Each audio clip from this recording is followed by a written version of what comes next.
Impossible. Et donc, il y avait des cours, les grands professeurs faisaient des cours d'histoire de l'art auxquels étaient invités tous les étudiants, mais pour les femmes et pour les juifs. Parce qu'ils considéraient que c'était une honte. Et donc, ma grand-tante a participé à ces cours-là. Et il y a une photo, pas de classe, mais de groupe, en 1910. 27 jeunes gens, jeunes filles, jeunes hommes. Sur ces 27, 3 sont morts dans leur lit. 3. Parmi ces 3, 2 ont connu la Sibérie et l'homme qui est mort dans son lit, là, est mort dans son lit après 20 ans de camp. On ne se rend pas compte de ça en Occident. On ne se rend pas compte de l'immensité du désastre et du gâchis et de l'horreur qu'a été l'Union soviétique, qu'a été la révolution bolchevique. J'ai lu l'archipel du Goulag. Oui, mais est-ce qu'on peut croire qu'il est... Mais c'est absolument vrai. Et c'est bien pire encore. Bien sûr. Voilà. Bien sûr. Bien sûr. Et donc, moi, ce que je fais, c'est que je traduis les livres qu'avait ma grand-tante. Qu'elle a gardés. Je traduis. C'est par exemple pour ça que, là, on ne va pas en parler, mais il y a par exemple une traduction de Gilgamesh que j'ai faite. Parce qu'elle avait l'édition originale, la première traduction russe de Gilgamesh, faite par Nikolai Goumilov, qui est un texte magnifique. Nikolai Goumilov a été fusillé, bien sûr. Et d'ailleurs, vous dites à propos de cet ouvrage, j'en ai lu la 4e de couverture, que c'est une traduction en français d'une version russe, traduite du français, et donc la traduction d'une traduction d'une traduction. Bah oui, c'est comme ça. Ça, je fais ça, mais ça, c'est encore un autre sujet, mais oui, bien sûr. Et donc voilà, je fais ça. Et donc, parmi les auteurs qu'on publie aux éditions Mesure, il y a plein d'auteurs comme ça, qui sont des auteurs, comment vous dire, libres. Sauf que le prix de la liberté, c'est pas pour dire, je ne veux pas faire du sentimentalisme, mais semblant que le prix de la liberté en Russie, en France, c'était pas le même, sauf en certaines périodes. Voilà. Alors, ces éditions Mesure, après vous pourrez nous présenter peut-être un des ouvrages que vous avez amenés, ces éditions Mesure, vous les comparez à un panier paysan ou à une AMAP éditoriale. Pour quelle raison ? Non, mais si, c'est-à-dire, en fait, bon, c'est une... là, si je parle de ces éditions, j'en ai pour... Je reviens à des choses très prosaïques, mais non, tout de même, non, c'est pas ça. Explique aux gens. Au contraire, c'est-à-dire, il est arrivé une chose, une conjonction de choses. Je travaille toujours avec Françoise Morvan, et j'ai toujours connu Françoise Morvan écrivant.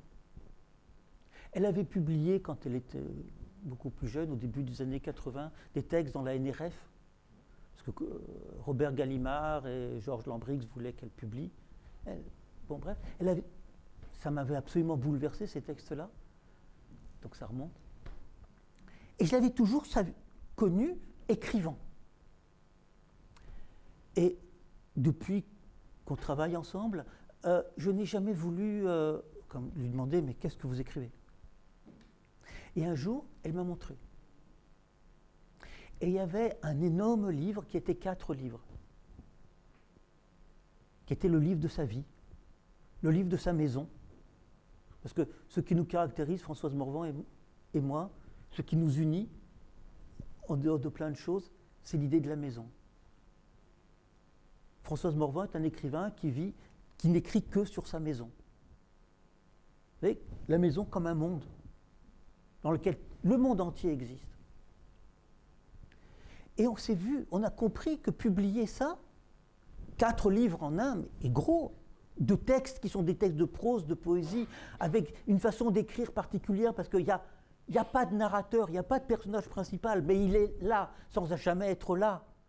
Et l'intrigue, on ne sait pas ce que c'est, mais sauf qu'on la sait, mais sauf que ce n'est pas une intrigue que je peux raconter.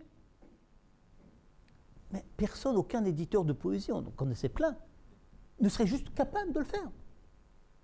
Et là, il s'est passé une autre chose. C'est que j'ai vendu mon appartement à Pétersbourg. J'avais, avec mes premiers droits d'auteur, quand ma grand-tante est décédée, la chambre de l'appartement communautaire a disparu. Et à ce moment-là, moi, j'ai touché mes premiers droits d'auteur au théâtre. Et vous savez, c'était beaucoup. J'avais rien avant, et puis je téléphone à la SACD, à la Société des auteurs, est-ce que je pourrais avoir une avance? Et ils me disent, on va vous faire une avance de 100 000. Et moi, j'ai dit, mais quand même, 1000 francs, c'est pas beaucoup. Et elle me dit, non, c'est 100 000. Bon. Et ben, à l'époque, au début des années 90, tout à coup, Gorbatchev avait réinstauré la propriété privée du logement. Et on pouvait vendre. Mais qui pouvait vendre? Les gens qui partaient. Et qui partaient? Les Juifs. Et c'était une histoire monstrueuse du Juif qui revient et qui achète les biens des Juifs. Un truc ridicule, quoi. Bon, bref. Après, j'ai raconté ça dans un livre qui s'appelle L'appartement. Tout à fait. Hein? Voilà. Celui-ci. Voilà. Aux éditions Incultes, toujours. Eh bien, à un certain moment, la vie en Russie faisait qu'on n'a pas pu vivre voilà, dans cet appartement pour plein de raisons, en particulier à cause des nationalistes bretons, parce qu'on a eu plein de procès, mais pour plein de raisons. Et bref, je me suis retrouvé avec des sous parce que j'ai vendu cet appartement. Et je détestais cet argent. Je le sentais comme un argent, vous savez, mais comme un abandon, comme une fuite. Je ne sais pas comment vous dire ça. Comme un truc, mais moche. Comme un échec. Une trahison. Et j'ai dit, eh ben, on va faire une maison. Et c'est devenu une maison d'édition. Parce qu'en même temps, je traduisais un poète américain, Charles Resnikov, qui est un poète mais magnifique, et qui, pendant toute sa vie, a publié lui-même ses poèmes, ses livres. Il les numérotait. Et sans blague, parce que j'ai une de mes nombreuses folies, enfin pas si nombreuses que ça, c'est la bibliophilie. Et j'ai toutes ces éditions. Et c'est tellement touchant, vous savez, de voir que tu as le numéro 225 d'un livre qui est publié en 1920, quoi, tu vois. Enfin, c'est idiot de dire ça, mais moi, ça me touche beaucoup. Bon, bref. Et je me suis dit, mais, eh ben, on va faire ça. On va publier les livres qu'on veut, comme on veut, sans séparer la traduction, la poésie, la prose, le théâtre, parce qu'on est des êtres humains. Je veux dire complets, enfin complets, en tout cas compacts, organiques. C'est-à-dire, on traduit de la poésie, on écrit de la poésie, on traduit du théâtre, on écrit de la prose, on fait plein de choses. C'est le même travail. On travaille sur la langue. Eh bien, on ne va pas se séparer. Mais comment on va faire? On va faire des livres à 400, 500 exemplaires, numérotés, signés. On va publier là, parce qu'en plus il y avait autre chose, je parle peut-être trop longtemps, il y avait autre chose. Je scrute voir le moment où vous allez revenir vers mon panier paysan. Non mais si, je reviens. Je reviens, parce qu'on sait à un certain moment, au bout, non mais sans blague, on travaille, Françoise et moi, depuis plus de 45 ans. Enfin 40 ans disons, mais plus. Et donc c'est pas ça, Hugo disait on en a fait 100 bouquins, on en a fait plus, mais c'est normal, parce qu'on a juste travaillé. On n'a fait que ça. Et donc, mais il y en avait plein qui sont épuisés, qui n'existent pas ou qu'on n'a pas publiés. Et on s'est dit, on va être fou, on va être libre. Parce que c'est quand on est vieux qu'on peut être libre. Parce qu'on n'a plus rien à prouver à qui que ce soit. Et qu'on peut avoir les moyens de sa liberté. Et donc, l'idée de la map, qu'est-ce que c'est? Tu nous donnes 100 € et tu reçois 5 livres. Tu connais les titres, mais ça ne te dit rien. Mais tu sais d'où ça vient. Ça vient de nous. C'est-à-dire, c'est exactement comme une AMAP. ne sais pas si tu vas voir des radis ou des haricots, mais tu sais qui les fait. Et tu as confiance dans celui qui les fait. Et ça, c'est la façon essentielle. Là, on a lancé la souscription pour la 4e saison, il y a une semaine. 100 €, tout frais compris. Frais de poste compris, 100 €. Et on n'a pas augmenté parce que le prix du papier, lui, a augmenté de 100% en un an. Mais bon, bref. Et on travaille aussi d'une autre façon. On travaille naturellement avec des libraires, sauf qu'on ne fait pas de dépôt. Le libraire achète en ferme. Comme un Allemagne. Voilà. Ah ben voilà, je ne sais pas. C'est-à-dire, est libre à lui, s'il achète, il vend. Ça veut dire que naturellement, notre diffusion, c'est 500, 600 exemplaires, parce qu'on est fou, on fait des rééditions. Parce que quand on arrive au numéro 500, il y a 500A à 600. C'est numéroté de 500A à 600. Et ainsi de suite.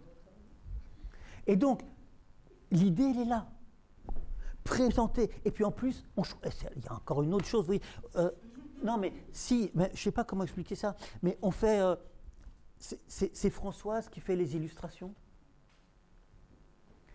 On travaille avec un imprimeur qui est à Rennes et qu'on adore. C'est ce que j'allais dire. Vous faites un gros travail sur l'objet livre. Mais bien sûr, sur l'objet. Vous choisissez le grammage du papier, bien vous sûr, choisissez le caractère, la mise en page, les caractères. Tout. C'est nous qui faisons tout. Enfin, d'ailleurs, ce sont des livres qui sont très beaux. Oui, mais parce que qui coûtent 20 €, quoi, le prix normal d'un livre, quoi. Et l'idée, c'est ça. Il faut que ça soit beau, il faut que ça soit pas rare, mais comment vous dire, réservé à des gens qui, d'office, seront des amis. Qui aiment tel, voilà. Alors après, il y a des gens qui peuvent être déçus parce que tel livre c'est évident, ça va de soi. Mais voilà. Et puis il y a encore autre chose. Chaque année, on publie des livres de genres différents. Des poèmes écrits sans traduction, des poèmes traduits, des textes traduits, du russe ou pas du russe, des contes, des pièces de théâtre. Par exemple, vous voyez, par exemple, là, j'ai amené des pièces de Léonide Andreïev. C'est pas vous insulter que penser que vous ne connaissez pas Léonide Andreïev. C'était un des grands dramaturges du début du siècle, qui a révolutionné le théâtre en général, parce qu'il a cassé le réalisme de la représentation. Et voilà, on a publié ça. Mais en même temps, la même année, on a publié des petits livres, des petits textes de prose, avec quelques petits poèmes, d'un auteur qui s'appelle Daniil Harms.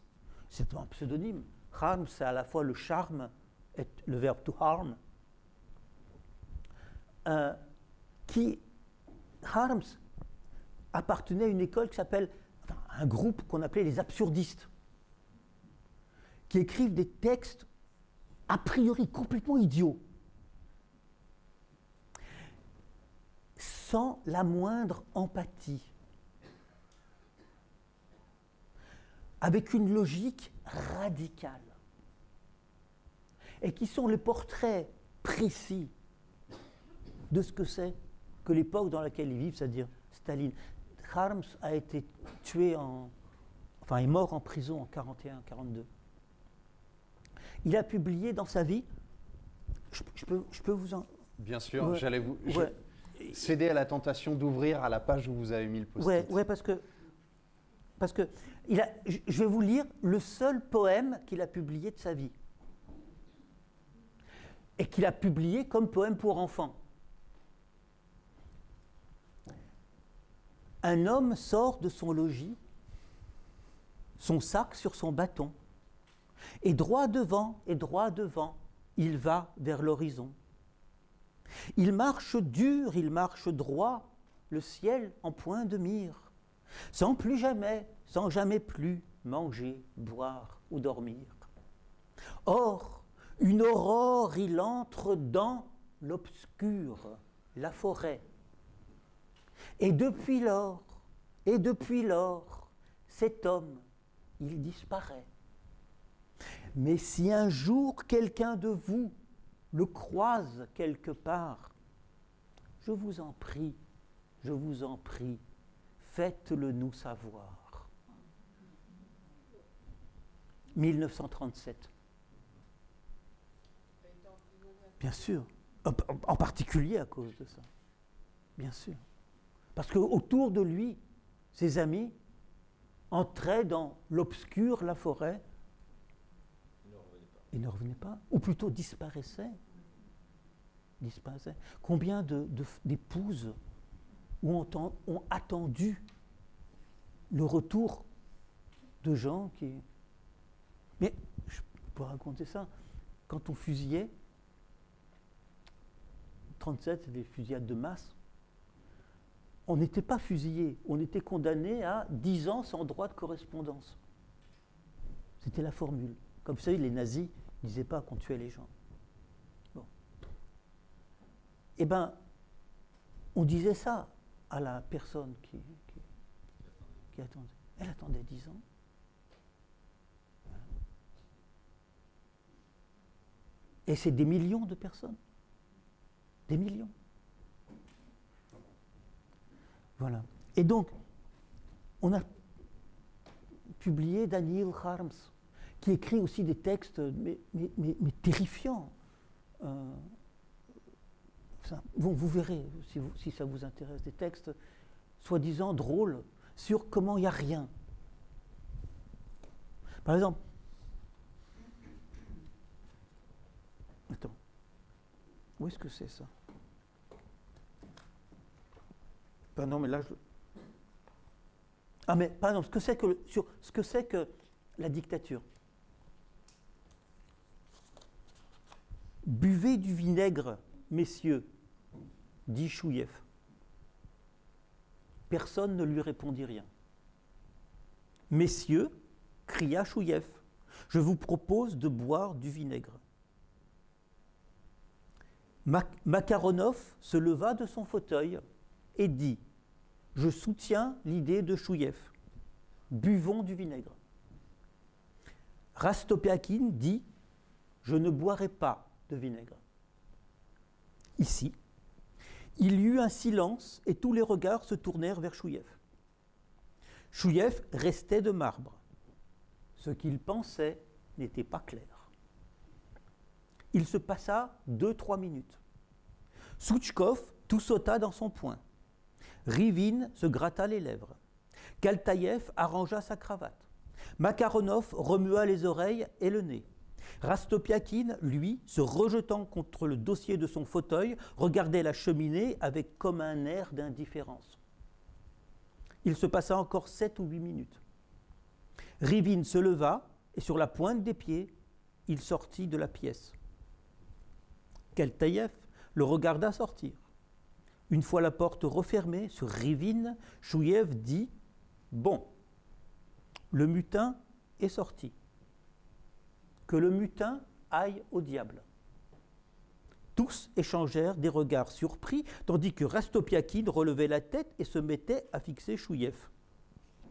Chouiev dit d'une voix sévère « Tous les mutins sont des canailles. » Souchkov, avec prudence, sous la table, haussa les épaules. Sous la table. « Je suis pour qu'on boive du vinaigre, » dit doucement Makaronov, et, attendant sa réaction, il regarda Chouiev. Rastopiakine eut un hoquet et, tout confus, rougit comme une vierge. « Mort au mutin !» cria Souchkov, montrant ses dents noirâtres.